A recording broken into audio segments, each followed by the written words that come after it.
Okay, guys. Yeah. So మనం ఈరోజు sexual reproduction in flowering plants యొక్క చాప్టర్లో ఉన్నాం. సో ఈరోజు ఈ చాప్టర్ని up to pollen grains formation వరకు మనం తెలుసుకుందాం. అంటే పోలింగ్ గ్రెయిన్స్ యొక్క స్ట్రక్చర్ వరకు వెళ్ళము. జస్ట్ పోలింగ్ గ్రెయిన్స్ సినిమాలోకి ఎంట్రీ ఇచ్చేదాకా మనం చూద్దాం. సో ఫస్ట్ ఒకవేళ ఈ బుక్ మనం ఓపెన్ చేస్తే, అంటే మన ఎన్సిఆర్టి బుక్ ఓపెన్ చేస్తే మనకి ఈ స్పెసిఫిక్ పాయింట్ ఉంటుంది. లైక్ ఫ్లవర్ అనేది ఒక ఫ్యాసినేటింగ్ ఆర్గన్, దేనిది యాంజియోస్పర్మ్ అని ఉంటుంది. సో ఫర్ సపోజ్ ఈ స్పెసిఫిక్ లైన్స్ అనేవి మీ ఎన్సిఆర్టీలో ఉంటాయి. సో మీకు ఆల్రెడీ నేను దీని గురించి చెప్పాను. I have explain these things. But చిన్నగా షార్ట్గా చెప్పనీకి ట్రై చేద్దాం. ఓకే. యా. సో గాయస్, మామూలుగా మనుషుల ప్రకారం ఫ్లవర్ అనేది, I'm sorry, pen is not working. ఇప్పుడు ఇస్ వర్కింగ్. ఓకే గైస్, మనుషులు అంటే నార్మల్ హ్యూమన్ బీయింగ్స్ ప్రకారం జస్ట్ ఒక ఫ్లవర్ చూడనికి ఒక సింబల్ లాగా పనిచేస్తుంది. దేనికి సింబల్? లవ్కి, ఎఫెక్షన్కి, అండ్ హ్యాపీనెస్కి, ఇంకా చాలా రకాల ఎమోషన్స్ని కన్వీ చేయనికి, ఈ ఇలాంటి ఒక ఎమోషన్స్ని కన్వీ చేయనికి మనుషులు, ఐ మీన్ హ్యూమన్ బీయింగ్స్, ఫ్లవర్ని ఒక సింబల్ ఆర్ ఆబ్జెక్ట్ లాగా చూస్తూ ఉంటారు. బట్ అదే మీరు ఒక బయాలజిస్ట్కి ఇస్తే, ఒక బయాలజిస్ట్ ఒక ఫ్లవర్ని ఏమంటారంటే, ఫ్లవర్లో రెండు రకాల స్ట్రక్చర్స్ ఉంటాయి. ఓకేనా? ఆ స్ట్రక్చర్స్లో ఫస్ట్ది మార్ఫాలజీ, ఇంకోటి డెవలప్మెంట్. అంటే మీరు ఒక చెట్టుని తీసుకోండి. చెట్టు యొక్క స్టెమ్లో నుంచి ఇలా ఒక స్టెమ్ వస్తే, దాని పక్క నుంచి బ్రాంచెస్ వస్తాయి. ఈ బ్రాంచెస్లో ఎక్కడో ఒక దగ్గర ఒక చిట్టి ఫ్లవర్ అనేది ఫార్మేషన్ అవ్వడం జరుగుతూ ఉంటుంది. సో ఈ ఇలాంటి ఫ్లవర్, దాని ఫార్మేషన్, ఒక స్టెమ్ నుంచి ఒక ఫ్లవర్ వచ్చే ఆ డెవలప్మెంట్ ప్రాసెస్ ఎంత బాగుంటుంది అంటే అనేది ఒక బయాలజిస్ట్కి మాత్రమే తెలుస్తుంది. సో అతను ఏమంటారంటే, ఈ స్టెమ్ నుంచి ఫ్లవర్ వచ్చే ఆ ప్రాసెస్లో ఆ బ్యూటిఫుల్ స్టెప్స్ని, ఆ డెవలప్మెంట్ని ఎంబ్రియాలజీ అంటారు. అలానే నెక్స్ట్ ఏం చెప్తున్నా అంటే, ఈ ఫ్లవర్ అనేది పుట్టాక ఆ ఫ్లవర్ చూడనికి ఎంత బ్యూటిఫుల్గా ఉంటుంది.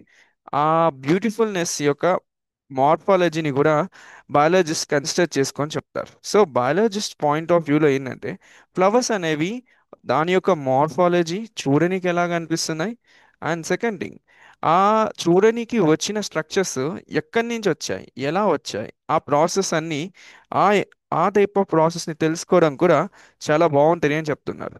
సో ఈ పాయింట్కి అది అర్థం. సో దాని తర్వాత నెక్స్ట్కి వెళ్తే, ఐఎమ్ సారీ, ఒకవేళ మనము నెక్స్ట్ లైన్కి వెళ్తే, ఫ్లవర్స్ అనేవి సెక్షువల్ రీప్రొడక్షన్లో ఒక మెయిన్ సైట్. అంటే ఇప్పుడు ప్లాంట్స్ ఉన్నాయి. ఈ మన ఏ ప్లాంట్స్ ఇవి? యాంజియోస్పర్మిక్ ప్లాంట్స్. యాంజియోస్పర్మిక్ ప్లాంట్స్ అంటే ఫ్లవరింగ్ ప్లాంట్స్ అని అర్థం. సో ఫ్లవరింగ్ ప్లాంట్స్ అనే దాంట్లో ఫ్లవర్ అనేది ఒక మెయిన్ సైట్ అండి. దేనికి సంబంధించి? రీప్రొడక్షన్. అది కూడా ఎలాంటి reproduction? Sexual reproduction. So sexual రీప్రొడక్షన్లో ఫ్లవరింగ్ ప్లాంట్స్లో ఫ్లవర్ అనేది ఒక మెయిన్ సైట్. అది ఈ పాయింట్ బట్టి మనం తెలుసుకుంటాం. సో మనం నెక్స్ట్ స్లైడ్కి వెళ్తే, ఇది. సో ఈ నెక్స్ట్ స్లైడ్లో 1 point, this is the 1.2 pre fertilization structures and events గురించి డిస్కస్ చేద్దాం. ఇది మీ ఎన్సీఆర్టీలో డైరెక్ట్ హెడ్డింగ్. సో దాన్ని ఇక్కడ కాపీ పేస్ట్ చేశాను. సో దీనికి అర్థం ఏంటి? ఫస్ట్ ఈ హెడ్డింగ్ అర్థం, ఏదైనా ఒక వర్డ్ ఇక్కడ, ఇక్కడ ఉంది కదా ఈ వర్డ్, దాని ప్రీ. ఈ ప్రీ అంటే ముందు, బిఫోర్ అని అర్థం. సో బిఫోర్ ఫర్టిలైజేషన్ అంటే, ఇప్పుడు మనం అసలు ఏం చదువుతున్నాం ఈ ఓవరాల్ ఈ చాప్టర్లో? ఫస్ట్ ఒక ప్లాంట్ ఉంటుంది. ఆ ప్లాంట్ ఏం చేస్తారంటే, దాని యొక్క ఫ్లవర్స్ని ప్రొడ్యూస్ చేస్తుంది. ఆ ఫ్లవర్స్ ఏం చేస్తాయంటే గ్యామెట్స్ని ప్రొడ్యూస్ చేస్తాయి. ఆ గ్యామెట్స్ ఏం చేస్తాయంటే ఇంకొక ఫ్లవర్ దగ్గరికి వెళ్తాయి. లేదా ఇదే గ్యామెట్స్ ఈ ఫ్లవర్ దగ్గరికి వెళ్తాయి. ఆ వెళ్ళాక నెక్స్ట్ ప్రాసెస్ ఏం చదువుతారంటే, ఈ గ్యామెట్స్ ఆ ఫ్లవర్లో ఉన్న గ్యామెట్స్తో కలిసి, లేదా ఈ ఫ్లవర్లో ఉన్న గ్యామెట్స్తో కలిసి ఫర్టిలైజేషన్ చేస్తాయి. ఫర్టిలైజేషన్ చేశాక నెక్స్ట్ స్టెప్లో ఏమొస్తుంది? ఒక చిట్టి సీడ్ వస్తుంది. ఈ సీడ్ మళ్ళీ వెళ్ళి ఒక ప్లాంట్ లా ఫామ్ అవుతుంది. ఇలా ఈ టోటల్ చాప్టర్ లో మనం ఇది డిస్కస్ చేస్తాం. అయితే ఇప్పుడు ఈ ప్లాంట్ నుంచి ఈ ఫ్లవర్ రావాలి, ఈ ఫ్లవర్ నుంచి గ్యామెట్స్ రావాలి, ఈ గ్యామెట్స్ వచ్చాక ఫర్టిలైజేషన్ రావాలి. సో ఫర్టిలైజేషన్ కి జరిగే ముందు, ఓకే, ఇది ఫర్టిలైజేషన్ అయితే దీనికన్నా ముందు ఏముంది, గ్యామెట్స్ ఫార్మేషన్. గ్యామెట్స్ ఫార్మేషన్ కన్నా ముందు ఏముంది, ఫ్లవర్ రావాలి. సో ఫ్లవర్ వచ్చే ప్రాసెస్ ని, ఫ్లవర్ రాకుండా అంటే ఫ్లవర్, ప్లాంట్ నుంచి ఫ్లవర్ వచ్చే ప్రాసెస్ ని మనం ప్రీ ఫర్టిలైజేషన్ అంటాం. సో ప్రీ ఫర్టిలైజేషన్ లో దాంట్లో కొన్ని స్ట్రక్చర్స్ ఉంటాయి, కొన్ని ఈవెంట్స్ ఉంటాయి. ఫస్ట్ స్ట్రక్చర్స్ లో మనం ఏం చూసుకుంటామంటే ఫ్లవర్ ఎలా పుడుతుంది, ఆ ఫ్లవర్ లో ఏమేమి ఉంటాయి, ఆ ఫ్లవర్ లో పుట్టిన వస్తువులు గ్యామెట్స్ ఎలా ప్రొడ్యూస్ చేస్తాయి, గ్యామెట్స్ ప్రొడ్యూస్ చేసుకున్న తర్వాత ఫర్టిలైజేషన్కి ఎలా వెళ్తాయి. సో ఈ ఈ ఈ ఫర్టిలైజేషన్ ఈవెంట్ వచ్చే ముందు అన్ని ఇక్కడి నుంచి ఇక్కడి వరకు ఇవన్నీ మనం ప్రీ ఫర్టిలైజేషన్ కిందకి తీసుకుంటాం. ఓకేనా. వెల్, సో ప్రీ ఫర్టిలైజేషన్ లో మనకి ఏమొస్తుందండి, ఒక ప్లాంట్, ప్లాంట్ నుంచి ఫ్లవర్, ఫ్లవర్ నుంచి గ్యామెట్స్, గ్యామెట్స్ తర్వాత ఏమవుతుందంటే గ్యామెట్స్ ఫ్యూజ్ అవుతాయి. ఇదే ఫర్టిలైజేషన్. సో ఈ ప్రాసెస్ కన్నా ముందు ఉన్న అన్నిటిని మనం ప్రీ ఫర్టిలైజేషన్ అంటాం. సో ఇది మన ప్రీ ఫర్టిలైజేషన్. ఇక్కడ నుంచి ఏముంటది, ఇక్కడ ఏం అవుతుంది, గ్యామెట్స్ ఫ్యూజ్ అయితే దాన్ని ఫర్టిలైజేషన్ అంటారు. ఈ గ్యామెట్స్ ఫ్యూజ్ అయిన తర్వాత నెక్స్ట్ ఏం అవుతుంది, ఫర్టిలైజేషన్ అయిపోయింది కదా, దాని తర్వాత నెక్స్ట్ వచ్చేది అన్నిటిని పోస్ట్ అంటారు. పోస్ట్ అంటే పాస్ట్ ఆర్ లేకపోతే అయిపోయాక. తర్వాత ఈ ఫర్టిలైజేషన్ అంటే ఇది మెయిన్ ఈవెంట్, ఇక్కడ ఫర్టిలైజేషన్ అవుతుంది, దీని బేస్ మీద దీని తర్వాత జరిగేదాన్ని పోస్ట్, దీని ముందు జరిగేదాన్ని ప్రీ. సో అందుకే ఇది ప్రీ ఫర్టిలైజేషన్ కిందికి వస్తుంది. Okay guys. సో నెక్స్ట్ ఇప్పుడు మనం ఏం చేద్దామంటే ఈ ఫస్ట్ పాయింట్ ఏం చెప్తుందంటే ఫ్లవర్, ప్లాంట్ ఏం కావాలి, ప్లాంట్ ఏం చేస్తారంటే ఇప్పుడు దానికి ఒక ఫ్లవర్ కావాలి. ఫ్లవర్ వస్తేనే నెక్స్ట్ ఒక గ్యామెట్ ప్రొడ్యూస్ అవుతుంది. సో ఫ్లవర్ రావాలి కాబట్టి ప్లాంట్ ఏం డిసైడ్ అవుతుంది అంటే ఫస్ట్ కొన్ని హార్మోన్స్ రిలీజ్ చేస్తుంది. ఈ హార్మోన్స్ ఏం చేస్తాయి, ఫస్ట్ హార్మోన్స్ రిలీజ్ అయ్యాక ప్లాంట్ యొక్క స్ట్రక్చర్స్ అనేవి చేంజ్ అవ్వడం స్టార్ట్ అవుతుంది. సో హార్మోన్స్ రిలీజ్ అయితే అవి వెళ్ళి ప్లాంట్ మీద పడతాయి. ప్లాంట్ వెళ్ళి దాని యొక్క స్ట్రక్చర్స్ చేంజ్ చేసుకుంటాయి. ఆ స్ట్రక్చరల్ చేంజ్లో మనకి ఏం చదువుతారంటే ఈ స్ట్రక్చరల్ చేంజ్లో మనకు ఒక కొత్త స్ట్రక్చర్ ఫామ్ అవుతుంది. దాన్నే మనము ఫ్లోరల్ ప్రిమోదియా అంటాం. సో ఫ్లోరల్ ప్రిమోడియా అనేది దానికి అర్థం ఏంటంటే ఫ్లవర్ రాకముందు, ఫ్లవర్ రాకముందు ఆ ఫ్లవర్ నుంచి ఆ ఫ్లవర్ కి వచ్చే పార్ట్స్ అన్నీ ఎక్కడి నుంచి వస్తాయంటే ఫ్లోరల్ ప్రిమోడియా నుంచి వస్తాయి. సో ఈ ఫ్లోరల్ ప్రిమోడియాని మనం ఎర్లియర్ ఫ్లవర్ స్ట్రక్చర్ అని కూడా అంటాం. ఎందుకంటే దీంట్లో నుంచే, ఈ ఎర్లియర్ ఫ్లవర్ స్ట్రక్చర్ నుంచే మనకి ఫ్లవర్ అనేది వస్తుంది.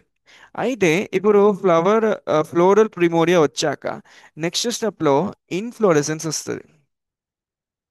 గైస్, ఇన్ఫ్లోరెసెన్స్ కి ఫ్లోరల్ ప్రిమోడియాకి తేడా ఏంటంటే, మీరు ఫర్ ఎగ్జాంపుల్ ఒక ఇంట్లో ఉన్నారు, ఓకేనా, మీరు ఇంట్లో ఉండి కుకింగ్ చేస్తూ ఉన్నారు. సో కుకింగ్ చేస్తూ ఉంటే మీ కుకింగ్ అనేది బయట ప్రపంచానికి బిజినెస్ చేయాలంటే అమ్ముకోవాలి. ఫస్ట్ మీరు కుక్ చేయడం స్టార్ట్ చేశారు, ఫుడ్ రెడీగా ఉంది. బట్ ఈ ఫుడ్ రెడీగా ఉన్న ఫుడ్ని మార్కెటింగ్ చేయాలి. మార్కెటింగ్ చేస్తేనే బయట సెల్ చేసుకోవచ్చు. సో ఈ మార్కెటింగ్ అనేది ఏంటి, ఈ ఫుడ్ ఎక్కడెక్కడ ఉండాలో చెప్పేది. ఆ ఎక్కడెక్కడ ఉండాలో చెప్పాక మనుషులు ఏం చేస్తారు, వచ్చి ఎక్కడెక్కడ ఉన్న వస్తువుని కొనుక్కుంటారు. అలానే ఇప్పుడు ఫ్లవర్ అనేది ప్రొడ్యూస్ అవ్వడం స్టార్ట్ చేసింది. ఆ స్ట్రక్చర్ ఆ ఫ్లవర్ ప్రొడ్యూస్ అవ్వడం స్టార్ట్ చేశారు. బట్ ఆ ఫ్లవర్ ఎక్కడ ఉండాలి, ఏ పొజిషన్లో ఉండాలి, ఏ పొజిషన్లో ఉంటే ఇప్పుడు మనం మొత్తం ఈ సిస్టమ్ అంటే దేని గురించి అవుతున్నాము, ఒక ప్లాంట్ ఫ్లవర్ని ప్రొడ్యూస్ చేస్తుంది, ఫ్లవర్ నుంచి గ్యామెట్స్ వస్తాయి, గ్యామెట్స్ ఫ్యూజ్ అవుతాయి, ఇంకో ప్లాంట్ ప్రొడ్యూస్ అవుతుంది. సో ఇప్పుడు ఈ ప్లాంట్ నుంచి వచ్చే ఫ్లవర్ ఎక్కడుంటే ఇలాంటి గ్యామెట్స్ ప్రొడ్యూస్ అయిన తర్వాత ఇంకో గ్యామెట్తో కలిసే ఛాన్సెస్ ఇంక్రీజ్ అవుతాయి. సో అలా ఈ ఫ్లవర్ ఎక్కడ ఉండాలి అని చెప్పేదే ఒక ప్రాసెస్ని మనం ఇన్ఫ్లోరెసెన్స్ అంటాం. ఇన్ఫ్లోరెసెన్స్లో ఏమవుతుందంటే ఒక ఒక స్టాక్ ఉంటుంది. ఇలాంటి ఒక స్టాక్ మీద చాలా ఫ్లవర్స్ ఇలా ఇలా ఇలా ఇలా అరేంజ్ అవుతుంటాయి. ప్రతి ఫ్లవర్ నుంచి చాలా గ్యామెట్స్ రిలీజ్ అవుతూ ఉంటాయి. ఇలాంటి స్ట్రక్చర్ ఒక ఒక ఒక బ్రాంచ్ మీద ఉంటే, ఒక స్పెసిఫిక్ బ్రాంచ్ మీద ఉంటే చాలా ఫ్లవర్స్, దానే మనం ఇన్ఫ్లోరెసెన్స్ అంటాం. Arrangement of the many flowers అనుకోండి. సో ఇలా అరేంజ్ అయిన తర్వాత నెక్స్ట్ ఏం అవుతుంది, ప్రతి ఫ్లవర్ నుంచి గ్యామెట్స్ రిలీజ్ అవుతాయి. ఆ గ్యామెట్స్ గాలిలో తేలుతూ ఇంకో ఫ్లవర్ని కలుస్తాయి. సో ఇలా ఒక ఇన్ఫ్లోరెసెన్స్ స్టార్ట్ అయ్యింది. ఇప్పుడు ఇన్ఫ్లోరెసెన్స్ వచ్చాక నెక్స్ట్ స్టెప్లో ఏం చెప్తారంటే ఫ్లోరల్ బడ్ అనేది ప్రొడ్యూస్ అవుతుంది. మీకు ఆల్రెడీ దీని గురించి క్లియర్గా చెప్పాను. ఫ్లోరల్ బడ్ అంటే ఫర్ సపోజ్ మీరు లోటస్ చెట్టు చూస్తారనుకోండి. ఒక లోటస్ పువ్వు ఫస్ట్ అది బయటికి అంటారు చూపించుకునే ముందు లోపల ఇలా ఉండిపోద్ది, రైట్? ఇలా ఉన్న ఈ స్ట్రక్చర్ని మీరు చేయితోటి ఇలా అని ఏమని అన్నారు అనుకోండి, ఇది కాస్త పువ్వులాగా ఫామ్ అయిపోద్ది. ఓకే, ఇలా ఒక పువ్వు వచ్చేస్తుంది. That's it. సో ఈ ఈ ఈ ఈ స్ట్రక్చర్ని మనం ఫ్లోరల్ బడ్ అంటాం. బడ్ అంటే దానికి అర్థం ఏదైనా ఒక వస్తువు. ఓకే, ఫర్ సపోజ్ ఇది ఒక రౌండ్ కలర్ ఒక సంచి అనుకోండి. ఈ సంచిలో మీరు ఫుడ్ తినే మెటీరియల్స్ అన్నీ ఉన్నాయి, రైస్ ఉంది, కూర ఉంది, అన్నీ ఉన్నాయి. సో ఈ స్పెసిఫిక్ ఈ సంచిని మీరు ఏమంటారు, కర్రీ బాక్స్ అనుకోండి, సారీ, టిఫిన్ బాక్స్ అనుకోండి. ఆ టిఫిన్ బాక్స్లో ఎలా అయితే ఇవన్నీ ఉంటాయో అలానే ఫ్లోరల్ బడ్ అనేది ఉంటుంది. ఫ్లోరల్ బడ్లో ఏముంటాయంటే మేల్ని ప్రొడ్యూస్ చేసే పా పార్ట్స్ ఉంటాయి, ఫీమేల్ని ప్రొడ్యూస్ చేసే పార్ట్స్ ఉంటాయి, మిగతావి వేరే ఇలా ఇవి ఉంటాయి. మిగతా ఇంకేమైనా కావాలంటే అడిషనల్గా ఈ రీప్రొడక్షన్కి యూస్ఫుల్ అయ్యే యాక్సెసరీ ఎలిమెంట్స్ కూడా ఈ ఫ్లవర్ బడ్లో ఉంటాయి. సో ఫ్లవర్ డైరెక్ట్గా వీటి నుంచి ప్రొడ్యూస్ అవుతుంది కాబట్టి ఈ బడ్ నుంచి, సో అందుకే ఇది ఫ్లవర్ బడ్ అంటారు. తర్వాత ఆ ఫ్లవర్ బడ్ అనేది ఇలా బయటికి వదిలేస్తే అది వెళ్ళిపోతే అప్పుడు ఒక ఫ్లవర్ కనిపిస్తుంది. ఇది యాక్చువల్గా జరిగే ప్రాసెస్. అయితే గాయస్, ఇప్పుడు ఫ్లవర్ బడ్ అనేది ప్రొడ్యూస్ అయింది. ఈ ఫ్లవర్ బడ్ నుంచి నెక్స్ట్ ఏం చదువుతారంటే యాక్చువల్ ఫ్లవర్స్ అనేవి ప్రొడ్యూస్ అవుతాయి. మనం లోటస్ పువ్వుని డైరెక్ట్ చూస్తాం కదా, ఇలా బయటికి వచ్చేసిన లోటస్ పువ్వు సంథింగ్ ఒక డయాగ్రామ్ ఇలా ఉంటుంది. సో ఆ లోటస్ పువ్వుని మనం డైరెక్ట్ చూస్తాం. ఈ పువ్వులో మనకి ఏం కనిపిస్తాయి అంటే ఫస్ట్ ఒక మేల్ పార్ట్ కనిపిస్తుంది, ఒక ఫీమేల్ పార్ట్ కనిపిస్తుంది. మేల్ని మనము ఆండ్రీషియం అనొచ్చు, ఫీమేల్ని మనము గైనీషియం అని కూడా అనొచ్చు. చూడండి, ఆండ్రీషియం అంటే దానికి అర్థం ఫర్ సపోజ్ ఈ ప్లాంట్స్ లో, ఈ ఫ్లవరింగ్ ప్లాంట్స్ లో మేల్ పార్ట్ ని మనం స్టెమెన్ అంటాం. ప్రతి స్టెమెన్, చాలా స్టెమెన్స్ ఉంటాయి ఒక ఫ్లవర్ లో. సో చాలా స్టెమెన్స్ అన్ని కలిసి ఆల్ కలిస్తే దాన్నే మనం అన్ని కలిస్తేనే దాన్ని మనం ఆండ్రీషియం అంటాం. అలానే గైనీషియం కూడా పిస్టల్ అనుకోండి, లేదా కార్పుల్ అనుకోండి. ఫర్ సపోజ్ పిస్టల్ బరలో మోర్ స్పెసిఫిక్గా చెప్పాలంటే యు గో విత్ ఎ కార్పుల్. ఒక ప్రతి కార్పుల్ కలిసి ఒక ఫీమేల్ పార్ట్ కలిసి ప్రతి కార్పుల్ కలిసి ఒక గైనీషియం ఫార్మ్ అవుతారు. సో గైనీషియం అంటే మల్టిపుల్ కార్పుల్స్ కలిస్తే అది గైనీషియం, మల్టిపుల్ స్టెమన్స్ కలిస్తే దాన్ని ఆండ్రీషియం అంటారు. ఓకేనా? అయితే వీరేం చెప్తున్నారంటే డిఫరెన్షియేషన్ అనే ఒక ప్రాసెస్ గురించి చెప్పారు. ఇప్పుడు ఫ్లోరల్ బడ్లో నుంచి ఫ్లవర్ అనేది ప్రొడ్యూస్ అవుతుంది. సో ప్రొడ్యూస్ అయ్యేటప్పుడు ఫ్లోరల్ బడ్లో ఈ మేల్ పార్ట్ ఫీమేల్ పార్ట్ అనేది ఉంటుంది. సో ఈ మేల్ పార్ట్ మనం ఆండ్రీషియం కింద తీసుకుంటే, ఫీమేల్ పార్ట్ గైనీషియం కింద తీసుకుంటే ఎక్స్ట్రాక్ట్గా ఈ ఆండ్రీషియం ఏం చేయాలంటే స్టెమెన్ లా చేంజ్ అవ్వాలి, ఈ గైనీషియం ఏం చేయాలంటే కార్పుల్ లాగా చేంజ్ అవ్వాలి. సో ఇలా చేంజ్ అవ్వాలి అంటే ఒక స్పెసిఫిక్ ప్రాసెస్నే మనము డిఫరెన్షియేషన్ అంటాం. అంటే మీరు ఇంతకు ముందుకు చెప్పాను కదా, మీరు ఇంటర్లో ఉన్నప్పుడు ఇంటర్ నుంచి డిగ్రీ తీసుకొని మీరు పోలీస్ అవ్వచ్చు, ఇంటర్ నుంచి మీరు ఎంబీబీఎస్ తీసుకొని మీరు డాక్టర్ అవ్వచ్చు, ఇంటర్ నుంచి మీరు లా తీసుకొని మీరు లాయర్ కూడా అవ్వచ్చు. సో ఇలా ఇంటర్లో ఉన్నప్పుడు మీరు ఏమవుతారో అనేది మనకు తెలియదు. బట్ తీసుకున్న తర్వాత ఏదైనా ఒక కోర్సు తర్వాత మీరు ఒక స్పెసిఫిక్ లొకేషన్లోకి వెళ్ళిపోతారు. సో దీనే మనము డిఫరెన్షియేటర్ డిఫరెన్షియేటర్ పార్ట్స్ అంటారు. ఈ ప్రాసెస్ని ఇంటర్ నుంచి ఇక్కడ వరకు మీరు వెళ్ళే ఆ ప్రాసెస్ని డిఫరెన్సియేషన్ అంటారు. సో ఈ స్టేజ్లో ఇంటర్లో ఉన్నప్పుడు మీరు అందరూ అన్డిఫైన్డ్ స్టేజ్లో ఉన్నారని అర్థం. అంటే సో అన్డిఫైన్డ్ స్టేజ్లో నుంచి డిఫైన్డ్ స్టేజ్లోకి వెళ్ళే ప్రాసెస్ని మనము డిఫరెన్సియేషన్ అంటాం. అలానే ఇప్పుడు ఇంటర్ఫేస్లోనే ఫర్ సపోజ్ ఫ్లోరల్ బడ్ ఉందనుకున్నాం. ఫ్లోరల్ బడ్లో మీకు ఏముంటుంది, ఆండ్రిషియం గైనీషియం ఉంటుంది. ఇది డిఫరెన్షియేట్ అయ్యి ఆండ్రిషియం డిఫరెన్షియేట్ అయ్యి స్టెమెన్స్ ఫామ్ చేయడం, గైనీషియం డిఫరెన్షియేట్ అయ్యి మీకు కార్పుల్ ఫామ్ చేయడం, ఇలాంటి పనులు చేస్తుంటాయి. ఓకేనా? యా. చూడండి, ఇప్పుడు ఇది ఒక నార్మల్ ఫ్లవర్ ఎలా కనిపిస్తుంది. చూడండి, ఇప్పుడు మీకు ఇలాంటి ఒక ఒక ఒక లాంగ్ స్టాక్ ఇక్కడ నుంచి ఇలా బయటకు వస్తుంది. ఇది పైన రెండు లోబ్యూల్స్ ఉన్నాయి ఇలాంటివి. వీటిని మనము యాంటర్స్ అని అంటాం. ఓకేనా? ఈ యాంటర్ కింద మీకు ఒక మీకు ఒక ఏమంటారు, యూ హ్యావ్ ఎన్ ఫిలమెంట్. దీన్ని మీరు ఫిలమెంట్ అంటారు. ఇక్కడ క్లీన్ గా ఉంది, ఇది మీకు ఫిలమెంట్, ఇది మీకు యాంటర్. ఇవన్నీ మేల్ పార్ట్స్ కి సంబంధించినవి. ఆ తర్వాత ఒక ఫీమేల్ పార్ట్ ఇక్కడ ఉంది. ఈ ఫీమేల్ పార్ట్ లో ఇక్కడ పైన ఒక స్టిగ్మా, ఒక స్టైల్. ఈ స్టైల్ లాస్ట్ కి ఎండ్ అయ్యేది ఒక ఓవరీలో. తర్వాత ఈ ఫ్లవర్ కి బయట ఇక్కడ పెటల్స్ ఉంటాయి. ఇవి చాలా చూడనికి చాలా అందంగా ఉంటాయి, కలర్ఫుల్ గా ఉంటాయి. ఇవి కలర్ఫుల్ గా ఉండడం వల్లనే ఇన్సెక్ట్స్ దీనికి అట్రాక్ట్ అవుతాయి. ఆ తర్వాత నెక్స్ట్, దీని తర్వాత సెపల్స్ అనేవి ఉంటాయి. అంటే జస్ట్ ఇది ఒక నార్మల్ డయాగ్రామ్. సో ఈ డయాగ్రామ్ చూస్తే మీకు ఏం అర్థమవుతుంది? ఒక ఫ్లవర్ లో మేల్ పార్ట్స్ ఉన్నాయి, ఫీమేల్ పార్ట్స్ కూడా ఉన్నాయి. సో మేల్ పార్ట్స్ లో మీకు స్టెమెన్ ఉంటే, ఒక స్టెమెన్ ఎలా ఉంది, పైన ఒక యాంటర్ ఉంది, కింద ఒక ఫిలమెంట్ ఉంది అని అర్థం. సో యాంటర్ అండ్ ఫిలమెంట్ కలిస్తే ఒక స్టెమెన్. ఇది ఒకటే స్టెమెన్ ఉందా? 1 2 3 4 5 6 ఇలా చాలా స్టెమెన్స్ ఉన్నాయి. సో ఇవన్నీ కలిస్తేనే మీకు ఆండ్రిషన్ కిందికి తీసుకుంటాం.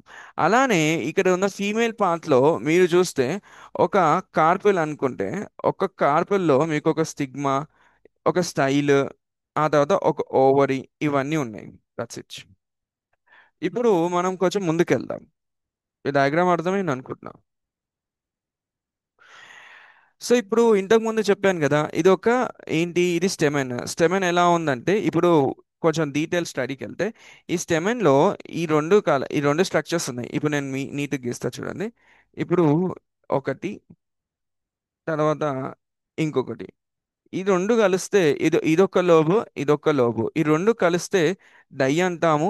రెండు లోబ్స్ కాబట్టి డై టీకస్ అంటారు. డై టీకస్. అయితే ఈ లోబ్ల మధ్యలో ఒక స్ట్రక్చర్ ఉంటుంది, దాన్ని మనము లాంగిట్యూడినల్ గ్రోవి అని కూడా అంటాం. అర్థమైందా? ఈ రెండు లోబ్స్ ని సపరేట్ చేస్తుంది అనుకోండి. సో ఈ రెండు లోబ్స్ మధ్యలో ఒక ఒక గ్రోవి ఉంటుంది, దాన్నే మనము లాంగిట్యూడినల్ గ్రోవి అని కూడా అంటాం. ఇది ఏంటి? ఇది ఒక షాలో లైన్ లేదా ఒక డిప్రెషన్. ఇది ఏం చేస్తుంది, రెండు లోబ్స్ కి మధ్యలో ఎంటైర్ లెంత్, ఈ రెండు లోబ్స్ కి మధ్యలో ఎంటైర్ లెంత్ ఇలా ట్రావెల్ అవుతూ ఉంది. ఓకేనా? దేంట్లో? అండ్ ఈ యాంటర్ యొక్క స్ట్రక్చర్లో. సో నెక్స్ట్, ఈ గ్రోవీని మనం చూస్తే మనం ఏం చెప్పొచ్చు అంటే, ఈ ఏదైతే ఎక్కడైతే ఆ గ్రోవీ ఉందో, ఆ రీజన్లోనే ఆ రీజన్లోనే మనకి పోలేన్ అనేది బయటికి రావడం జరుగుతుంది.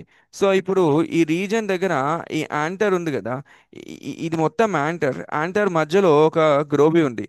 ఈ గ్రోవీ నుంచే మీకు యాంటర్లో ఉన్న పోలెన్ గ్రెయిన్స్ బయటకు వస్తాయి అని చెప్తున్నారు ఈ పాయింట్లో. అయితే ఆ స్పెసిఫిక్ ఆ రీజన్ ఏదైతే ఉందో, ఇక్కడ నుంచి ఇక్కడికి, దాంట్లో ఒక స్పెసిఫిక్ పాయింట్ ఉంటుంది. దాన్నే మనము స్టోమియం అంటాము. ఆ స్టోమియం నుంచే ఈ పోలెన్ గ్రెయిన్స్, ఆ స్టోమియం నుంచే ఈ యాంటల్లో ఉన్న పోలెన్ గ్రెయిన్స్ బయటకు వస్తాయి. అంటే సో అదే ఈ పాయింట్. యాక్చువల్లీ ఇప్పుడు మనం ఏం అర్థం చేసుకోవాలంటే, స్టెమెన్లో రెండు పార్ట్స్ ఉంటాయండి. ఒకటి యాంటర్, ఇంకొకటి ఫిలమెంట్. అంతేనా? సో యాంటల్లో మీకు పోలెన్ గ్రెయిన్స్ ఉంటాయి. లోపల ఉన్నాయి, లోపల ఉందో కదా, బయటికి రావాలి. బయటికి రావాలి అంటే దానికి ఏం చేయాలి? ఎక్కడనో ఒక దగ్గర బ్రేక్ అవ్వాలి. ఆ బ్రేక్ అయ్యే పాయింట్ని స్టోమియం అంటాం. ఆ బ్రేక్ అయ్యే స్టోమియం పైన మీకు ఒక స్ట్రక్చర్ ఉంటుంది, ఒక లాంగిట్యూడినల్ గ్రోవి ఆర్ మార్క్. అంటే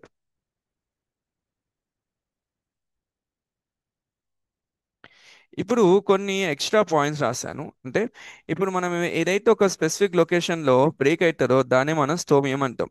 ఇది చాలా థిన్ వాల్తో ఫామ్ అయింది. దీంట్లో వీక్ సెల్స్ ఉంటాయి. ఇవి ఎక్కడ ఉన్నాయి? లాంగిట్యూడినల్ గ్రోవి దాని కింద ఉన్నాయి, లేదా రెండు పోలెన్ సాక్స్ మధ్యలో ఉన్నాయి.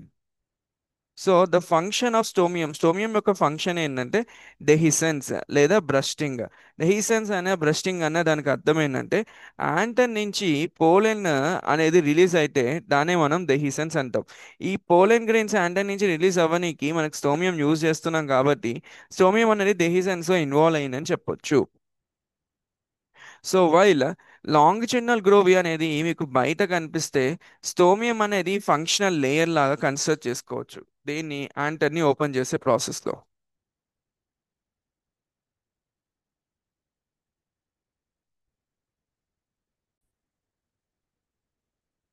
మనం ఇంకొంచెం ఎక్స్ట్రా పాయింట్స్ తెలుసుకుందాం. ఇప్పుడు ఇది ఒక యాంటర్, అవునా? యాంటర్ చూడనికి ఎలా ఉంది? మధ్యలో ఒక లాంగిట్యూడినల్ గ్రోవి ఉంది. రెండు లోబ్స్ ని డివైడ్ చేస్తూ ఉంది.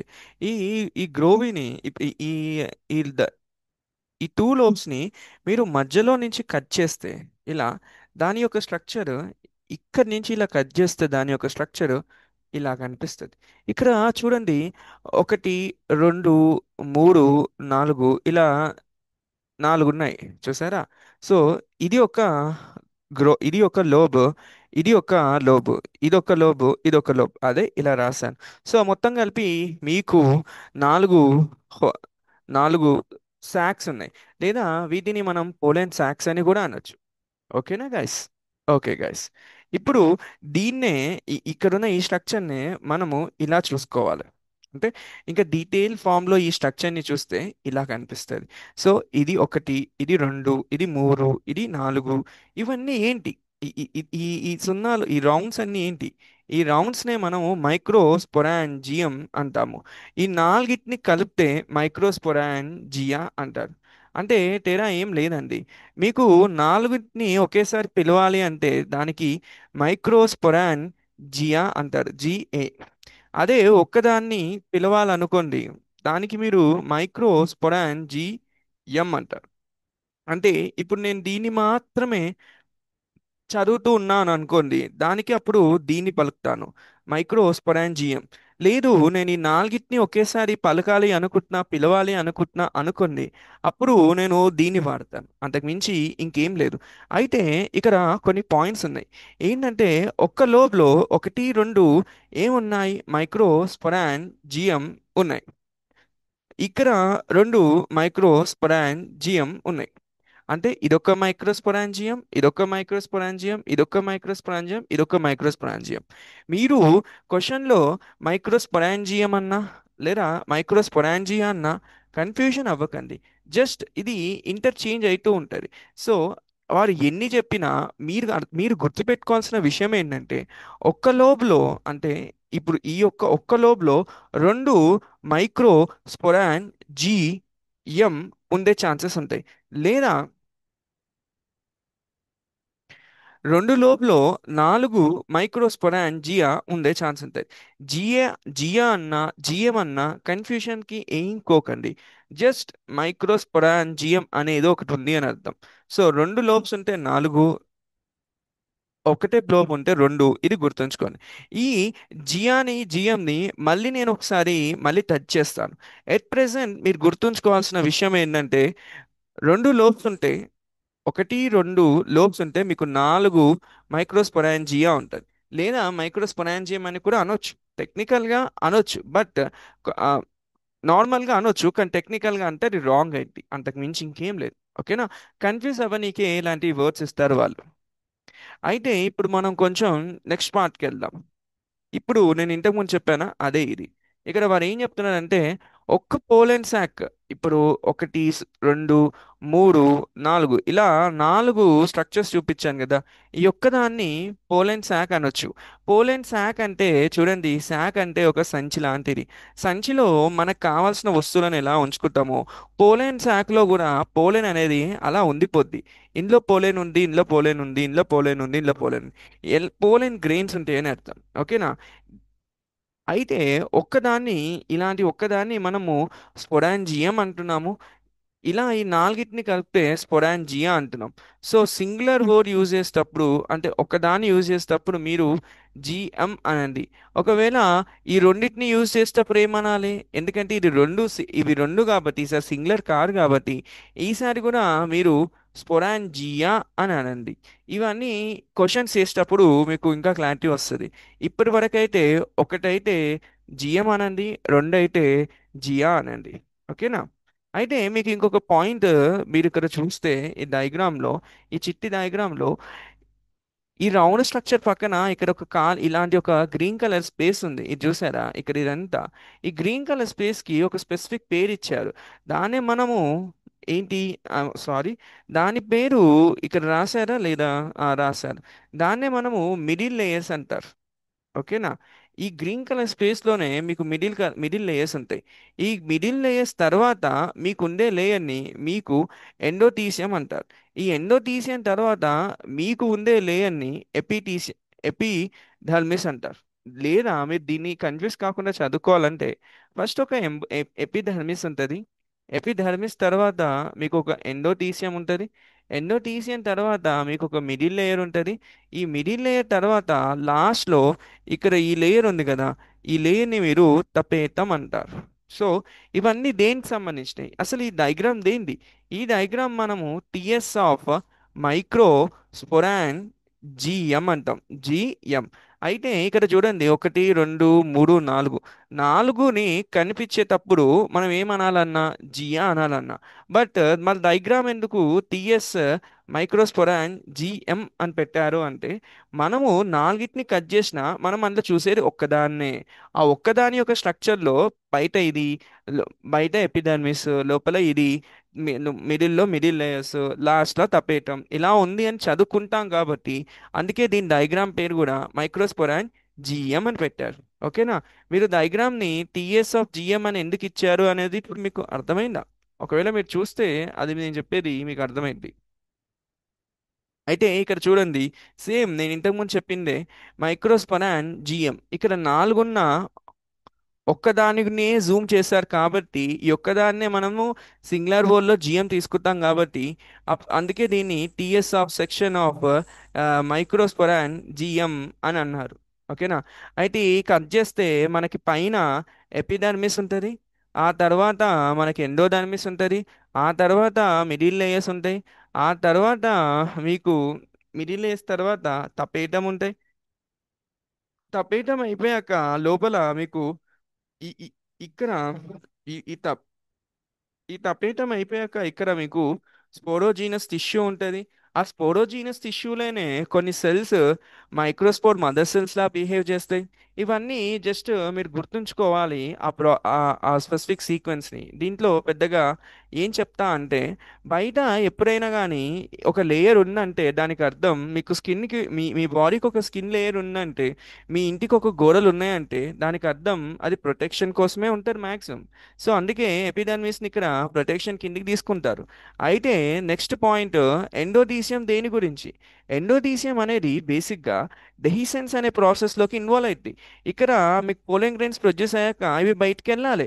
వెళ్ళనీకి ఏదో ఒక హెల్ప్ చేయాలి కాబట్టి అప్పుడు ఎవల్యూషన్ పాయింట్ ఆఫ్ వ్యూలో ఎండోథీసియం అనేది పుట్టి, ఈ ఎండోథీసియం అయ్యా నువ్వు ఇక్కడ పోలింగ్ గ్రెయిన్ ఉంటే బయటకు వచ్చేయి అని ఎండోథీసియం దానికి హెల్ప్ చేస్తూ ఉంది. ఇది ఎండోథీసియం యొక్క పని. ఆ తర్వాత మిడిల్ లేయర్స్, ఇవి సపోర్టివ్ లేయర్స్ అంటారు. కొద్ది రోజులకి ఇవి డీజనరేట్ అయిపోతాయి. ఆ, దీని గురించి ఎక్కువ ప్రాసెస్ మనకి చెప్పలేరు కాబట్టి నేను కూడా ఎక్కువ చెప్పాలనుకోవట్లేదు. లేని దాని గురించి ఎక్కువ చెప్తే ఉన్నది మర్చిపోతాం. ఉన్నదాని గురించి తక్కువ చెప్తే లేని దాన్ని ఎక్కువ నేర్చుకోవాలి. తర్వాత లాస్ట్లో తపేయటం అంటారు. చూడండి, మీరు ఒకటి రెండు మూడు నాలుగు, ఈ నాలుగోదే మీకు తపేయటం కిందికి తీసుకుంటారు. ఓకేనా? ఈ నాలుగోది అన్నిటికన్నా లోపల ఉంది కాబట్టి ఇన్నర్ మోస్ట్ లేయర్ అంటారు. ఈ నాలుగో దానికి ఒక ప్రత్యేకమైన పని చేసే కేపబిలిటీ ఉంది. ఏంటంటే, ఈ నాలుగో దాని లోపల మీకు పోలింగ్ గ్రెయిన్స్ ఉంటాయి. ఈ పోలింగ్ గ్రెయిన్స్ డివైడ్ అయ్యి బయటికి వచ్చి వేరే చెట్టుకు కలిసి, వేరే చెట్టులో ఈ చెట్టు యొక్క జీన్స్ దాంతో కలిపి, తన చెట్టు యొక్క జీన్స్ దాంతో కలిపి, దాంట్లో నుంచి పండొచ్చి, ఆ పండు నుంచి సీడ్ వచ్చి, ఆ సీడ్ నుంచి కొత్త చెట్టు వస్తే, ఆ కొత్త చెట్టుకు రానికి కారణమైన ఇక్కడ పోలోగ్రెయిన్స్ ఇందులో ఉన్నాయి కాబట్టి, ఈ పోలోగ్రెయిన్స్ కి ఎనర్జీ కావాలి కాబట్టి ఇక్కడున్న టపేటం దానికి ఫుడ్ ఇచ్చి, దాన్ని పెంచి, దాన్ని బయటికి పంపిస్తుంది. సో తపేటం అనేది ఒక ఇన్నర్ మోస్ట్ లేయర్ అయితే అందులో నారిష్మెంట్ అనేది జరుగుతూ ఉంటుంది. దేనికి నారిష్మెంట్ జరుగుతూ ఉంటుంది? నారిష్మెంట్ అనేది అంటే అన్ని రకాల వసతులను చూసుకోవడము. సో ఇక్కడ పోలెన్ గ్రెయిన్స్ పెరుగుతూ ఉండాలంటే దానికి నారిష్మెంట్ కావాలి. అంటే నారిష్మెంట్ ఎలా జరుగుతుంది అంటే, ఫుడ్ని స్టోర్ చేసుకొని తపేటం ఉంటే ఆ ఫుడ్ని పోలెన్ గ్రెయిన్స్కి ఇస్తూ ఉంటుంది. అది నారిష్మెంట్ అంటే.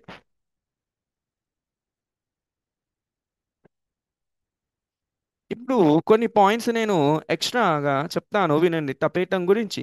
తపేటంలో న్యూట్రియంట్ రిచ్ ఉంటుంది కాబట్టి అది ఫుడ్ని ఇవ్వడం స్టార్ట్ చేస్తుంది. అసలు తపేటంలోనే న్యూట్రియంట్ రిచ్ లేకపోతే ఫుడ్ ఎలా ఇస్తుంది? మీ బ్యాంక్ దగ్గర డబ్బులు ఉంటేనే అది లోన్ ఇస్తుంది. అందుకే అది బ్యాంక్ అయింది. లోన్ ఇవ్వని భయంని ఎవరు పట్టించుకోరు, లోన్ ఇచ్చే వాళ్ళని కూడా పట్టించుకోరు. సో బ్యాంక్ దగ్గర డబ్బులు ఉంటేనే అది లోన్. అలానే తపేటం దగ్గర న్యూట్రియంట్ రిచ్ ఫుడ్ ఉంటేనే దానికి వాల్యూ ఉంటుంది. దాని దగ్గర అది లేదనుకోండి, దాని గురించి మనం చదవం కూడా చదవం. సో ఇప్పుడు మీకు అర్థమైందా? ఆ తర్వాత ఇంకొక పాయింట్ చెప్తాను, ఇది వినండి సుమా. ఇక్కడ మల్టీ న్యూక్లియేటర్ అనే ఒక స్పెసిఫిక్ వర్డ్ ఇచ్చారు. మల్టీ మల్టీ స్పెషాలిటీ హాస్పిటల్ లాగా ఒక మల్టీ న్యూక్లియేటర్. ఇది దేనికి సంబంధించిందంటే తపేటం యొక్క సెల్కి సంబంధించింది. తపేటం యొక్క సెల్స్లో మల్టీ న్యూక్లియేటర్ స్టేజ్ ఉంటుంది. అంటే ఒక్క న్యూక్లియస్ కన్నా వేరే, అంటే వన్ న్యూక్లియస్ కన్నా ఇంకొక న్యూక్లియస్ ఉంటుంది. అంటే వన్ కన్నా ఎక్కువ, సో టూ త్రీ ఇలా ఏదైనా ఒక్కదానికన్నా ఎక్కువ న్యూక్లియస్ ఉంటే అప్పుడు దాన్ని మనం మల్టీ న్యూక్లియస్ అంటాం. ఎందుకుంటారో తెలుసా మల్టీ న్యూక్లియస్? దానికి కూడా ఒక స్పెసిఫిక్ రీజన్ ఉంటుంది. ఎప్పుడైతే పోలింగ్ గ్రెయిన్స్ పెరగాలని అనుకుంటున్నాయో అప్పుడు వాటికి డబ్బులు అవసరం వస్తాయి. దాన్నే మనము ఫుడ్ అందాం. ఆ ఫుడ్కి ఆ ఫుడ్ రావాలంటే ఫస్ట్ దాని చుట్టుపక్కల పోలింగ్ గ్రెయిన్స్ నుంచి ఎనర్జీ, చుట్టుపక్కల ఉన్న ఎనర్జీని ఈ పోలింగ్ గ్రెయిన్ గుంజుకోవాలి. ఈ ఎనర్జీని గుంజుకోవాలంటే ఆ తపేటమే పనిచేస్తుంది. తపేటం పనిచేయాలంటే తపేటంలో ఉన్న న్యూక్లియస్ చాలా ఫాస్ట్గా ఉండాలి. సో ఒక్కటి ఉంటే సరిపోరని రెండు మూడు పెట్టుకొని దీనికి ఎనర్జీని ఇచ్చి, ఐ మీన్ తపేటం ఎనర్జీని, తపేటంలోని ఎనర్జీని కి పంపించే ఎంజైమ్స్ని మన మల్టీన్యూక్లియస్ సెల్స్ ఫాస్ట్గా ప్రొడ్యూస్ చేసి పంపించేస్తాయి. అంతే. అంటే మీ దగ్గర ఒక ల్యాండ్ ఉందనుకోండి, ఒక ల్యాండ్ని మీరు జేసీబీతో తవ్వాలి తీయాలి అనుకున్నారనుకోండి.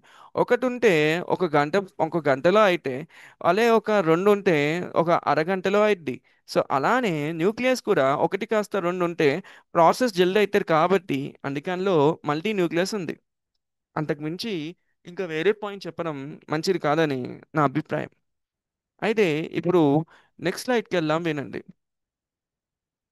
ఇంతకుముందు మీరు ఒక డయాగ్రామ్ చూశారు, ఏది? యాంటర్ని. అయితే యాంటర్ మీరు చూసిన డయాగ్రామ్ వచ్చేసి ఎంగుగా ఉంది, అంటే అది ఆ రోజే పుట్టింది అనుకోండి. సో ఎంగుగా ఉన్న యాంటర్లో లోపల centre of each microsporangium contains something something words ఇచ్చారు. చూడండి నేను మీకు ఒకటి క్లారిటీ ఇస్తాను. ఇప్పుడు ఇదా, ఇది ఒక తపేటం సెల్. దీని లోపల ఇక్కడ మనకి కొన్ని సెల్స్ ఉంటాయి. ఓకేనా? ఈ సెల్ ని centre of each microsporangium contains compact similar looking cells called sporogenous tissue.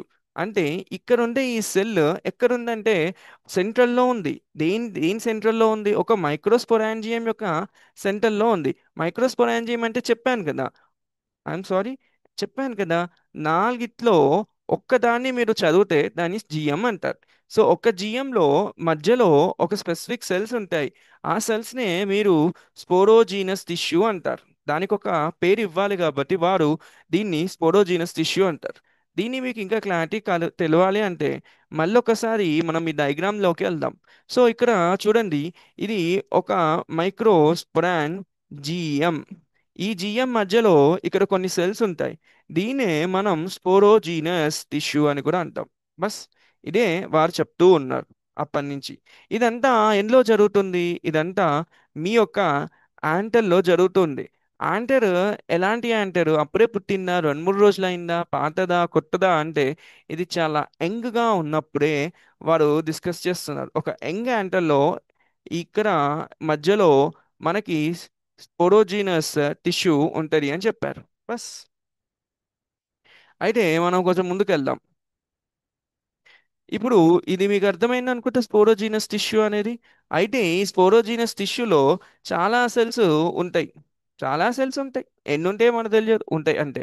So ఈ ఎన్ని ఉంటాయో మనకు తెలియని సెల్స్ ఏం చేస్తాయి అంటే అందులో ఒక కొన్ని కొన్ని జస్ట్ కొన్ని, ఓకేనా, కొన్ని సెల్స్ పిఎంసి లాగా వర్క్ చేయడం స్టార్ట్ చేస్తాయి. అంటే దానికి అర్థం కొన్ని సెల్స్ ఇన్లో 100 సెల్స్ ఉంటే అందులో 10 సెల్స్ నేను నార్మల్ సెల్ని కాదు, తెల్ మీకన్నా చాలా విచిత్రమైన వాణ్ణి. ఆ విచిత్రమైన వస్తువు ఏం కోరుకుంటుందంటే అది నెక్స్ట్ పోలెన్ గ్రెయిన్ని ప్రొడ్యూస్ చేస్తా, నాకు ఆ కెపాసిటీ ఉంది, ఇన్ని సెల్స్లో కొన్ని సెల్స్కి నేను పోలెన్ గ్రెయిన్ని ప్రొడ్యూస్ చేసే కెపాసిటీ ఉంది కాబట్టి నా పేరుని ఇందులో ఉన్న కొన్ని సెల్స్ పిఎంసి లాగా చేంజ్ చేసుకున్నాయి.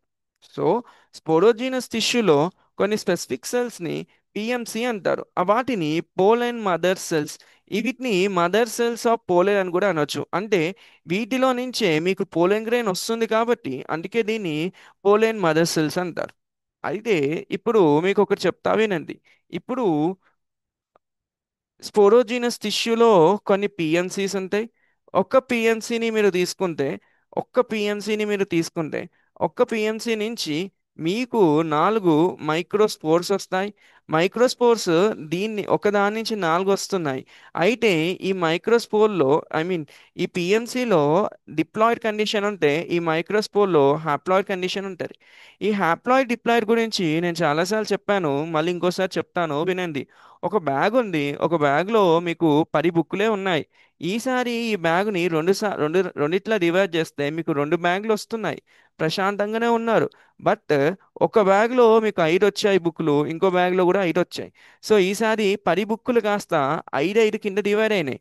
సో 10 ఇక్కడ హాఫ్, ఇక్కడ హాఫ్ లా డివైడ్ అయింది. అలానే మీకు ఈ బ్యాగ్లో 2 ఎన్నులు ఉంటే ఒక ఎన్ను ఈ బ్యాగ్లోకి వెళ్ళి ఇంకో ఎన్ను ఈ బ్యాగ్లోకి వెళ్ళింది. సో ఒక ఎన్ను కాస్త దీంట్లోకి వచ్చి ఇంకో ఎన్ను కాస్త దీంట్లోకి వస్తే ఇక్కడ 2 ఎన్ కాస్త ఇక్కడ హాఫ్ ఇక్కడ హాఫ్ అయితే ఈ ప్రాసెస్నే మీరు మియోసిస్ అంటారు.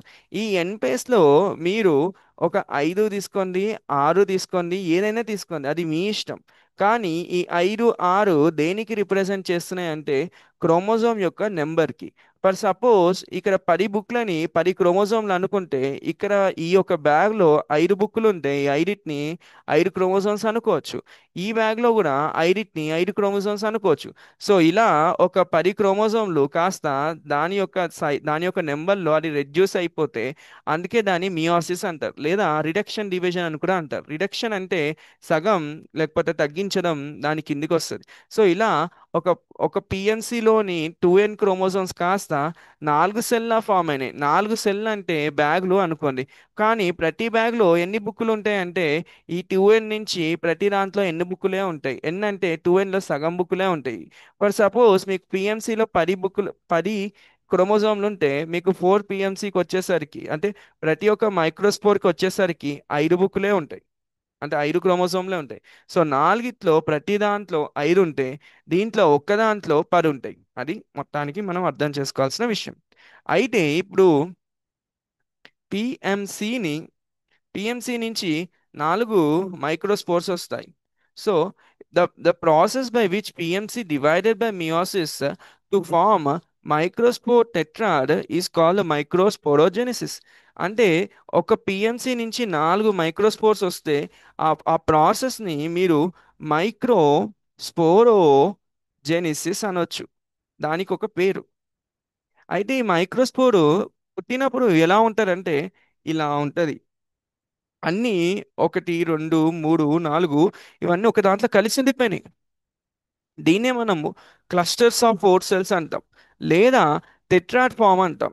టెట్రాడ్ ఫామ్లో ఎలా ఉన్నాయన్నీ ఒక దాంతో ఒకటి కలిసి ఉన్నాయి. సో అందుకే దీన్ని మైక్రోస్పోర్ టెట్రాడ్ అని కూడా అంటారు.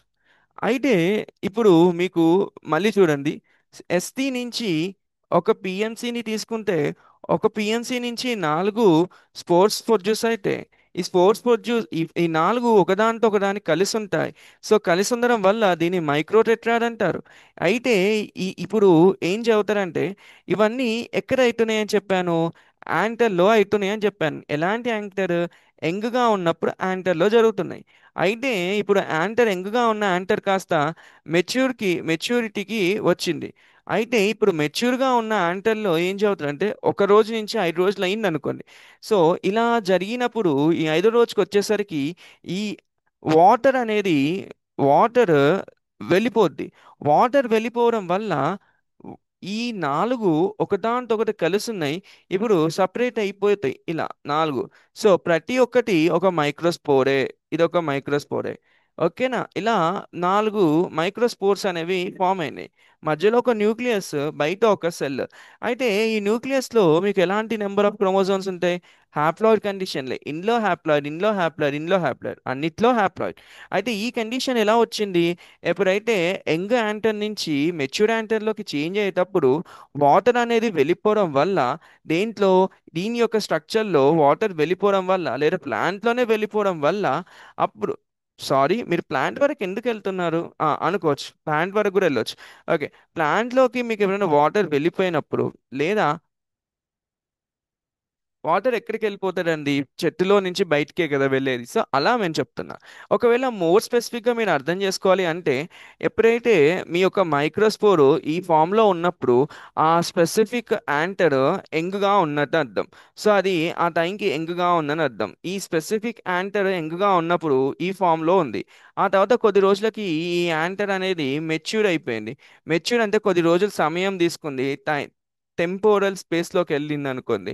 టైం మెమొరీ ఉందనుకోండి. ఆ తర్వాత కొద్ది రోజులకి ఇది మెచ్యూర్ అయ్యింది అని మనకు ఎలా తెలుస్తుంది అంటే, అప్పుడు వాటర్ అనేది సెల్లో నుంచి బయటికి రావడం జరిగిపోద్ది. సో వాటర్ రావడం బయటికి వల్ల ఇక్కడున్న ఈ స్ట్రక్చర్ నాలుగు కాస్త డివైడ్ అయిపోయి ఒకటి ఒకటి ఒకటిగా వస్తుంది. So that's it. సో ఇప్పుడు, అయ్యో ఎక్కడ పోయింది, ఇక్కడ.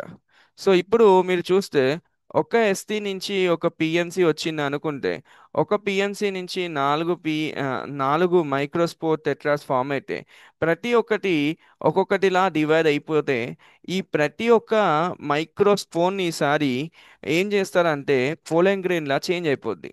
అర్థమైందా?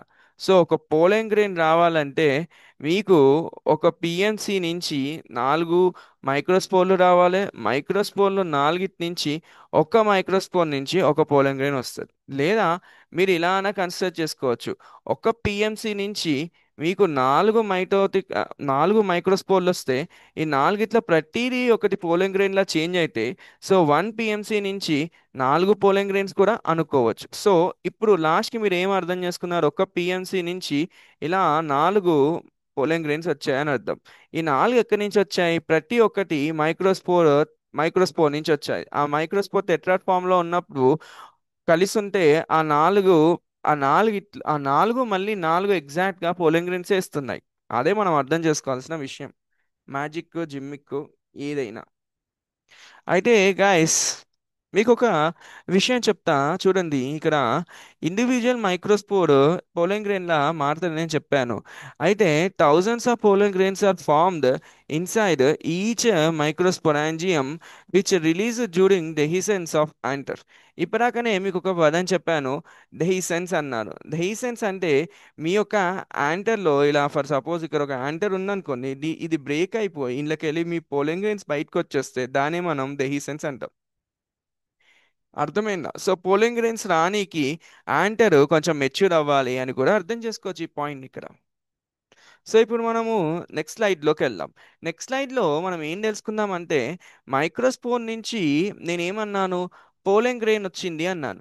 కానీ పోలెన్ గ్రెయిన్ ఎలా వచ్చింది? మైక్రోస్పోర్ నుంచి ఒక సెల్ నుంచి పోలెన్ గ్రెయిన్ అంటే టూ సెల్ స్టేజ్కి ఎలా వెళ్ళింది అనేది మనం చెప్పలే. ఇప్పుడు చెప్తాం. సో మీరు స్టోరీ అర్థమవుతుందని నేను భావిస్తున్నాను. ఏమైనా ప్రాబ్లం ఉంటే మెసేజ్ చేయండి, కింద కామెంట్ సెక్షన్లో క్వశ్చన్ చేయండి. కావాలంటే ఈమెయిల్కి డిఎం పెట్టండి. అంతే, అది మీరు చేస్తే. అయితే గాయస్, ఇప్పుడు ఇది మీ యొక్క యాంటర్లో, యాంటర్ ఎంగుగా ఉన్నప్పుడు ఒక మైక్రోస్పోర్ అనుకోండి. ఓకేనా? ఇక్కడ చూడండి, ఏదది, ఇది ఏ కాదు, ఇది బి. ఇది ఒక మీ మీ ఐఎమ్ సారీ, ఇది ఒక మైక్రోస్పోర్ అనుకున్నాం. సో ఇప్పుడు ఈ మైక్రోస్పోర్లో ఎలాంటి కండిషన్ ఉంది? మైక్రోస్పోర్ ఒక సింగిల్, దాంట్లో హ్యాప్లాయిడ్ సెల్స్ ఉన్నాయి. ఆ తర్వాత మైక్రోస్పోర్ నుంచి పోలెన్ గ్రెయిన్ ప్రొడ్యూస్ అవుతాయి. సో మైక్రోస్పోర్ ఒక మైటాటిక్ డివిజన్లోకి వెళ్తుంది, మియోసిస్లోకి వెళ్ళదు. అంటే ఇప్పుడు ఫర్ సపోజ్ నేను ఇది మైక్రోస్పోర్ అనుకుంటే, దీంట్లో ఒక మైటాటిక్ డివిజన్ జరుగుద్ది. మైటాటిక్ డివిజన్ అంటే, ఫర్ సపోజ్ 2n అనేది ఒక సెల్లో ఉంటే, నెక్స్ట్ సెల్లోకి రెండు సెల్స్ ఫామ్ అవుతాయి. ఈ నెక్స్ట్ సెల్లో కూడా 2n, ఈ సెల్లో కూడా 2n ఉంటే దీనే మనం మైటాటిక్ డివిజన్ అంటాం. అయితే ఇప్పుడు ఈ మైక్రోస్పోర్లో ఎన్ కండిషన్ ఉంది. ఇది మైటాటిక్ డివిజన్లోకి వెళ్ళి రెండు సెల్స్ ఫామ్ చేసుకుంటుంది సేమ్ దీనిలానే. అయితే ఇక్కడ ఒక హ్యాప్లాయిడ్, ఇక్కడ ఒక హ్యాప్లాయిడ్, ఎన్ ఎన్, ఇక్కడ ఎన్ నుంచి ఎన్ఏ వస్తుంది. ఎన్ నుంచి 2n రాడు, ఇక్కడ 2n నుంచి 2n వచ్చింది.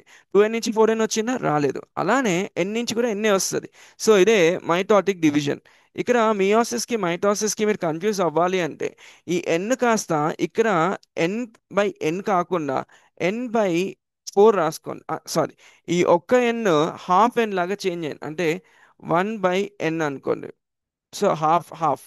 సో 50% హాఫ్ అయితే అప్పుడు ఇది మియోసిస్ అయితే, కానీ ఇక్కడ 50% అవ్వలే కదా. ఇది ఈ ఎన్ కంప్లీట్ ఎన్ ఇక్కడికి వచ్చింది, ఇక్కడ ఉన్న కంప్లీట్ ఎన్ ఇక్కడ వచ్చింది. అదే ఒకవేళ మియోసిస్ అనుకోని ఈ ఎన్లో సగం అయిపోద్ది, ఇక్కడ సగం ఇక్కడ సగం. అది మీరు అర్థం చేసుకోవాల్సిన మంచి. ఎల్లారుకం వనక్కం. ఇప్పుడు మీకు ఇది అర్థమైంది అనుకుంటాను. అర్థమైతే ఇప్పుడు మనం కొంచెం, ఐఎమ్ సారీ, ఏమైంది, వాట్ హ్యాపెన్? పెన్ తీసుకున్నాను, బ్రష్ తీసుకున్నాను, రికార్డింగ్ స్టార్ట్ చేశాను. అయ్యో వస్తలేదే. పాస్ స్టాప్ అంటే వచ్చింది. ఇక్కడ మళ్ళీ పెన్ తీసుకున్నా, బ్రష్. ఓకే గైస్, ఇప్పుడు కట్ చేశాను. ఇప్పుడు స్టోరీలోకి మళ్ళీ వెళ్తే ఏం జరుగుతుందో చెప్తా వినండి. ఫస్ట్ మీ యొక్క మైక్రోస్పోర్ ఇలా ఉంది. ఇది పోలెంగ్ గ్రెయిన్లోకి అయ్యగారు చేంజ్ అవ్వాలని అనుకుంటున్నారు. అయితే మనం ఏం చేస్తామంటే ఫస్ట్ ఈ మైక్రోస్పోర్లో న్యూక్లియస్ ఇలా మంచి ప్రశాంతంగా ఉంది. ఆ తర్వాత డివిజన్, మైటాటిక్ డివిజన్ జరగాలని ఒక కోరిక పుట్టింది ఈ మైక్రోస్పోర్కి. అలా పుట్టినప్పుడు ఏం జరుగుతుందంటే ఈ మైక్రోస్పోర్లో హఠాత్తుగా అనుకోకుండా రెండు వాక్యూల్స్ అనేవి ప్రొడ్యూస్ అవుతాయి. ఆ వాక్యూల్స్ రెండు ప్రొడ్యూస్ అయ్యి రెండు ఒకదానితో ఒకటి కలిసిపోయి ఒక పెద్ద వాక్యూల్ లాగా ఫామ్ అయిపోద్ది. ఇలా ఫామ్ అయిన వాక్యూల్, ఇక్కడ న్యూక్లియస్ ఉంటుంది, ఇక్కడ న్యూక్లియస్ ఉంటుంది, ఇక్కడ ఆల్రెడీ న్యూక్లియస్ ఉంది. సో ఈ వాక్యూల్ ఇక్కడ మధ్య ఈ చిట్టి పక్కన ఫామ్ అవడం వల్ల ఈ న్యూక్లియస్ కిందికి రావడం స్టార్ట్ అయింది. ఇలా ఈ వాక్యూల్ రెండు ఒకటి అవడం వల్ల ఇంకా కొంచెం కిందికి అవుతుంది. ఈ వాక్యూల్ యొక్క సైజ్ ఇలా పెరగడం వల్ల ఈ న్యూక్లియస్ ఇలా కిందికి పుష్ అయింది. సో పుష్ అవడం వల్ల నెక్స్ట్ స్టెప్లో మైటాటిక్ డివిజన్ జరిగితే ఏం జరుగుతుందంటే రెండు సెల్స్ ఫామ్ అవుతాయి. ఇలా ఒక డివిజన్ జరిగింది, ఇదొక సెల్, ఇదొక సెల్. ఈ న్యూక్లియస్ వల్లనే డివైడ్ అయింది. అయితే ఇక్కడ డివిజన్లో ఒక చిన్న పొరపాటు జరిగిందని మనం అర్థం చేసుకోవాలి. ఏం జరిగిందంటే ఈ న్యూక్లియస్ కిందికి రావడం వల్ల ఇక్కడున్న సెల్ డివిజన్ కూడా అన్ఈక్వల్గా ఉంటుంది. అంటే ఇక్కడనేమో ఈ సెల్ లార్జ్ సెల్ లా ఫామ్ అవుతుంది, అంటే కొంచెం పెద్దగా ఉంటుంది దాని ఏరియా. ఈ సెల్ ఏమో కొంచెం చిన్నగా ఉంటుంది, దీన్నే మనము స్మాల్ సెల్ అనొచ్చు లేదా జనరేటివ్ సెల్ అనొచ్చు. దీన్ని మనము వెజిటేటివ్ సెల్ అని కూడా అనొచ్చు. సో లార్జ్ ని వెజిటేటివ్ అనొచ్చు అనేది అక్కడ అర్థం. అయితే మీకు ఇక్కడ కొన్ని విషయాలు చెప్తా, గుర్తుపెట్టుకోండి. మళ్ళీ ఒకసారి చదువుదాం ఇక్కడ నుంచి. మైక్రోస్పోర్ పోలెంగ్రేన్లో డెవలప్ అవ్వాలంటే ఫస్ట్ మైక్రోస్పోర్ మైటాటిక్ డివిజన్లోకి వెళ్తుంది. ఆ తర్వాత ఆ డివిజన్ ఏసిమెట్రమాట్రిక్ ఉండడం వల్ల ఒక సెల్ లార్జ్, ఒక సెల్ స్మాల్ అవుతుంది. తర్వాత ఈ టూ సెల్ అనేది పోలెంగ్రేన్లో ఉన్నప్పుడు, ఈ ఫార్మేషన్ ఆఫ్ టూ సెల్స్ అనేవి పోలెంగ్రేన్లో ఉన్నప్పుడు ఆ ఒక సెల్ ఏమో పెద్దగా ఉంటే దాన్ని వెజిటేటివ్ సెల్ అన్నారు. ఇదే ఆ వెజిటేటివ్ సెల్ పోలెంగ్రేన్లో ఉన్నప్పుడు ఈ పెద్దగా ఉన్న సెల్ని వెజిటేటివ్ సెల్ అన్నారు. దీంట్లో చాలా బిగ్గర్ సైజ్ ఉంటుంది, దాంట్లో చాలా ఫుడ్ ఉంటుంది. ఆ తర్వాత పోలెన్ ట్యూబ్ అనేది ఈ ఈ పోలెన్ గ్రెయిన్ నుంచి బయటికి వస్తుంటే దానికి ఒక ఫుడ్ ఇవ్వాలంటే వెజిటేటివ్ సెల్లో కొంచెం ఫుడ్ ఉండాలి, కాబట్టి అందుకే వెజిటేటివ్ సెల్లో ఫుడ్ ఎక్కువ ఉండేసి ఇక్కడ నుంచి వచ్చే పోలెన్ ట్యూబ్ అంటే వెజిటేటివ్ సెల్ నుంచి వచ్చే పోలెన్ ట్యూబ్కి ఆ డెవలప్మెంట్కి ఇది హెల్ప్ చేస్తుంది అని అర్థం.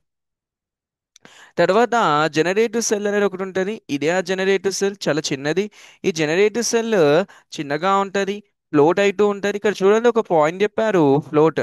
ఫ్లోట్ అంటే ఇప్పుడు ఫర్ సపోజ్ ఇది ఒక సెల్ అనుకోండి. ఈ సెల్లో ఇది స్- ఈ సెల్ని మనము జనరేటివ్ సెల్ అనుకుంటే ఈ చుట్టుపక్కల ఉన్న అంత సైటోప్లాజం, ఈ చుట్టుపక్కల ఉన్న ఈ మొత్తం సెల్ లార్జ్ సెల్ అయితే ఈ లార్జ్ సెల్ అనే ఒక సముద్రంలో ఒక చిన్న పదవం తయారు చేసుకొని ఈ స్పెసిఫిక్ ఈ సెల్లో ఈ చిన్న పదవం తయారు చేసుకొని ఈ జనరేటివ్ సెల్ ఇలా ఊగులాడుతూ తిరుగుతూ ఉంది అని అర్థం.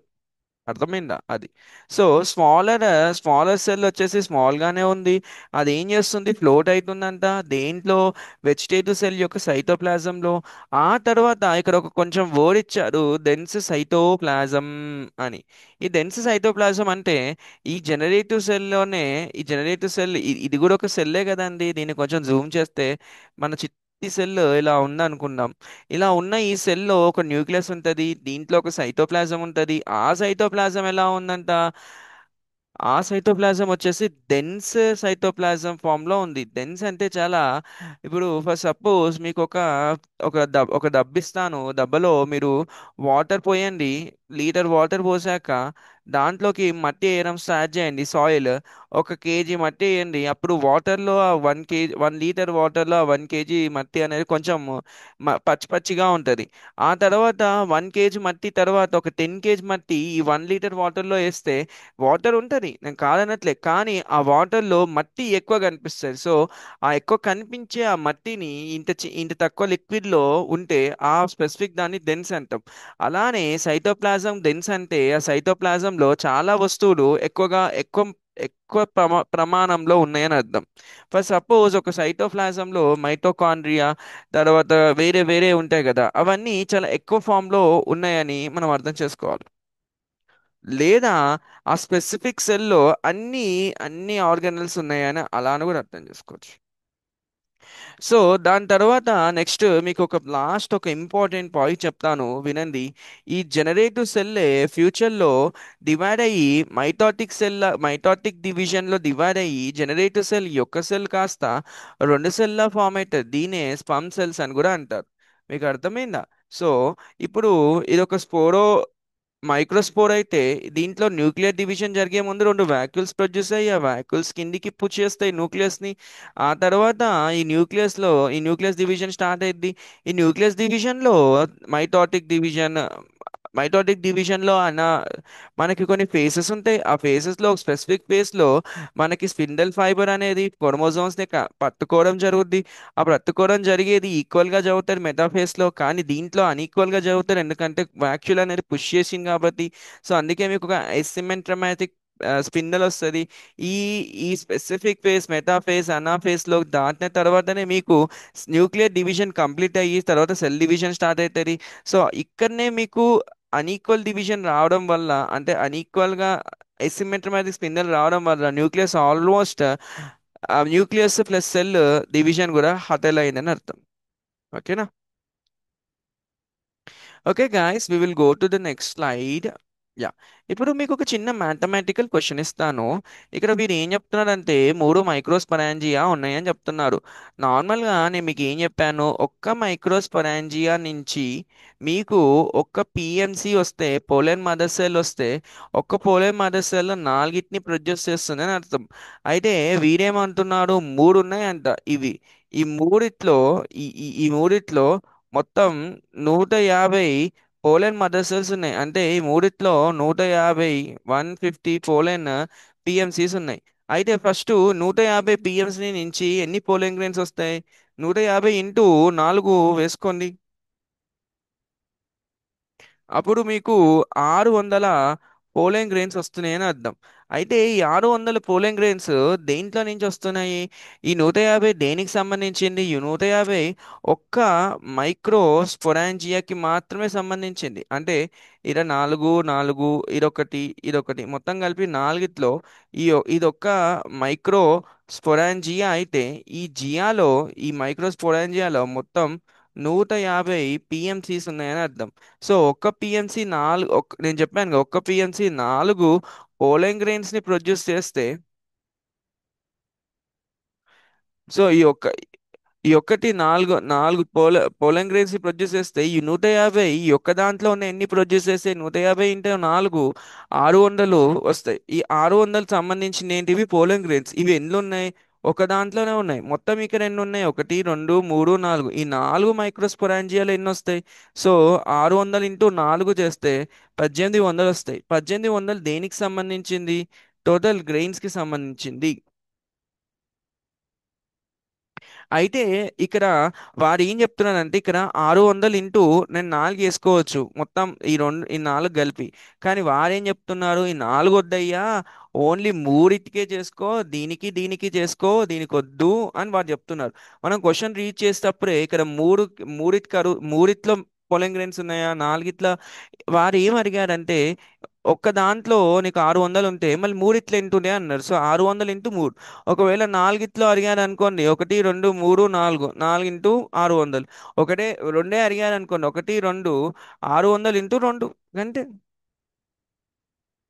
సో అన్ని పోలింగ్ గ్రెయిన్స్ ఉంటాయని అర్థం. ఈ క్వశ్చన్ మీకు అర్థమైందని నేను భావిస్తూ నెక్స్ట్ క్వశ్చన్కి వెళ్తూ ఉన్నాను.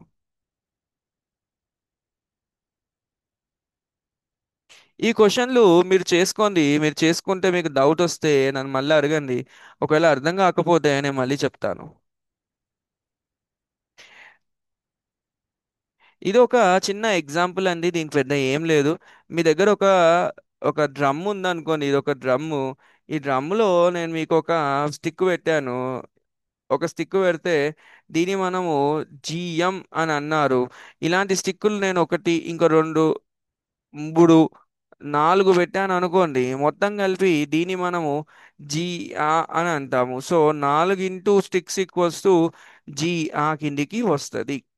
అదే వాడు చెప్తున్నారు. పౌచ్ బదులు స్టిక్ వేసుకోండి, కంటైనర్ బదులు బాక్స్ వేసుకోండి, లేదా డ్రమ్ వేసుకోండి. That's your wish.